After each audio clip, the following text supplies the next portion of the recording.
ఇందిరమ్మ ఇండ్ల నిర్మాణానికి భూమి పూజ చేస్తున్న బోధన్ ఎమ్మెల్యే సుదర్శన్ రెడ్డి. బోధన్ పట్టణంలోని 15వ వార్డ్ పాన్ గల్లీలో బుధవారం రోజున బోధన్ ఎమ్మెల్యే సుదర్శన్ రెడ్డి గారు ఇందిరమ్మ ఇండ్ల నిర్మాణానికి భూమి పూజ చేశారు. అనంతరం ఎమ్మెల్యే గారు లబ్ధిదారులను ఉద్దేశించి మాట్లాడుతూ నిరుపేదలకు సొంతింటి కల నిజం చేయడమే కాంగ్రెస్ పార్టీ లక్ష్యమని తెలిపారు. గత బీఆర్ఎస్ ప్రభుత్వం డబుల్ బెడ్రూమ్ ఇండ్లు కట్టిస్తామని హామీ ఇచ్చి అమలు చేయలేదని విమర్శించారు. ఇందిరమ్మ ఇండ్లు నిజమైన అర్హులకే ఇవ్వడం జరుగుతుందని స్పష్టం చేశారు. అవకతవకలకు ఎటువంటి అవకాశం లేదని పేర్కొన్నారు. అర్హులకు ఇండ్లు రాకపోతే మా దృష్టికి తీసుకురావాలని ఆయన సూచించారు. లబ్ధిదారులు ఎవరు, డబ్బులు ఎవరికి ఇవ్వకూడదని అన్నారు.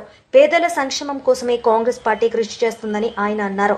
ఈ కార్యక్రమంలో బోధన్ ఏసీపీ శ్రీనివాస్, బోధన్ మున్సిపల్ తాజా మాజీ చైర్మన్ తూము పద్మావతి, కాంగ్రెస్ పార్టీ పట్టణ అధ్యక్షుడు పాషా మొయినుద్దీన్, తాజా మాజీ కౌన్సిలర్లు కర్నె హనుమంతరావు, గంగాధర్ గౌడ్, శరత్ గౌడ్, గండేటి శంకర్, రాములు తదితరులు పాల్గొన్నారు.